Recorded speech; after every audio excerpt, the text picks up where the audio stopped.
मुझे 2018 में जनवरी में ये ब्रेन स्ट्रोक हुआ था। ब्रेन स्ट्रोक हुआ, तो क्योंकि लेफ्ट ब्रेन स्ट्रोक के कई कारण हो सकते हैं। हाइपरटेंशन से भी होता है, ब्लड लीकेज हो जाए, जो ब्लड थिनर्स खाते रहते हो ना, इनसे भी तुम्हें ब्रेन स्ट्रोक हो सकता है। ब्रेन में ब्लड लीकेज हो सकता है, ट्यूमर से भी हो सकता है, कोई भी कारण हो सकता है। तो फिर इनको ब्रेन ट्यूमर के कारण से फिर कैसे पता लगा? फिर 2019 में दोबारा ब्रेन स्ट्रोक हुआ। तो, दोबारा हुआ फिर ब्रेन स्ट्रोक? तो फिर मैं नागपुर में न्यूरो सर्जन के पास आके सीटी स्कैन और एमआरआई किया। उसके बाद उन्होंने मुझे बोला कि आप 3D एमआरआई और स्पेक्ट्रोस्कोपी करिए।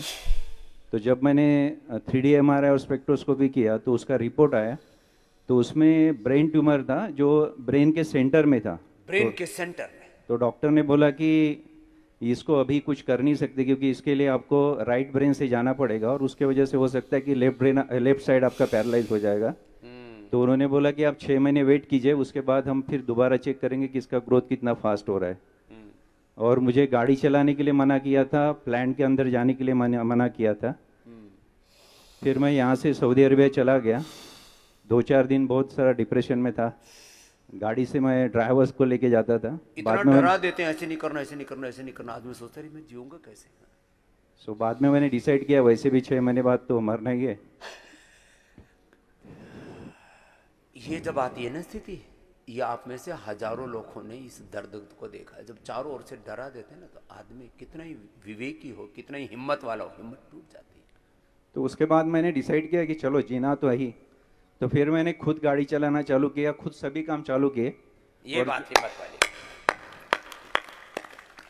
और जो उन्होंने मुझे एक मेडिसिन दिया था ब्लड थिनिंग के लिए, एस्प्रिन, और एक दिया था कि फिट ना आए उसके लिए एक मेडिसिन दिया था। लेकिन जब मैंने इंटरनेट पे सर्च किया तो मुझे पता चला कि आप अगर कंटिन्यूस फिट के लिए मेडिसिन लेते हो तो फिर आप उसको छोड़ नहीं पाते। हाँ।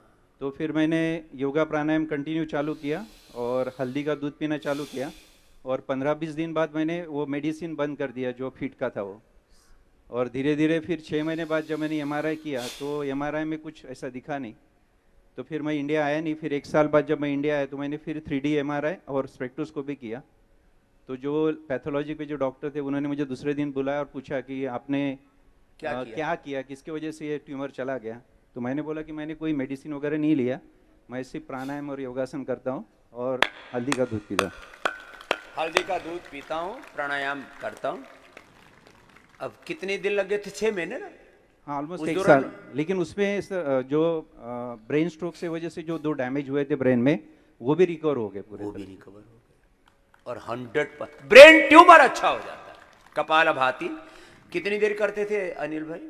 ऑलमोस्ट मैं संजय भाई 1 घंटे का पूरा योगा करता हूँ। 1 घंटा ही करते थे, लेकिन निरंतरता के साथ करते थे। और तो ये सब गजानन महाराज की कृपा और आपके योगाभ्यास से शक्य हुआ। बात बता। धन्यवाद बाबू। अब इनकी गुरु में, गुरु परंपरा में, अब इनकी धर्मपत्नी किधर है? ये बड़ी खुश है एकदम कि मेरे पति बच गए, नहीं तो पता नहीं ब्रेन ट्यूमर्स के बाद में फिर मेरा क्या होता, बच्चों का क्या होता, जिंदगी का क्या होता। ये जब चीजें ठीक हो जाती हैं तब कुछ सब कुछ ठीक नजर आता है। जब ऐसी चीजें हो जाती हैं तो सब कुछ एकदम बर्बादी का मंजर, सब तबाही नजर आती है और उस समय आदमी संभल नहीं पाता है। लेकिन जो है अब ये सब संभल गए। ये है योग की शक्ति, ये है योग का प्रमाण। तो आप ब्रेन ट्यूमर खत्म कर सकते हो। ये तो ऐसे मस्ती के लिए आई हुई है। अब तो मुस्कुरा रही है बेटा, ये तेरी मुस्कान योग से आई है। योग ना होता, गुरुओं की कृपा ना होती तो अभी तक तो पता नहीं क्या हो गया होता। सोचना भी अच्छा नहीं है। बैठो बेटा, खुश हो। अब पति पत्नी खुश हैं दोनों।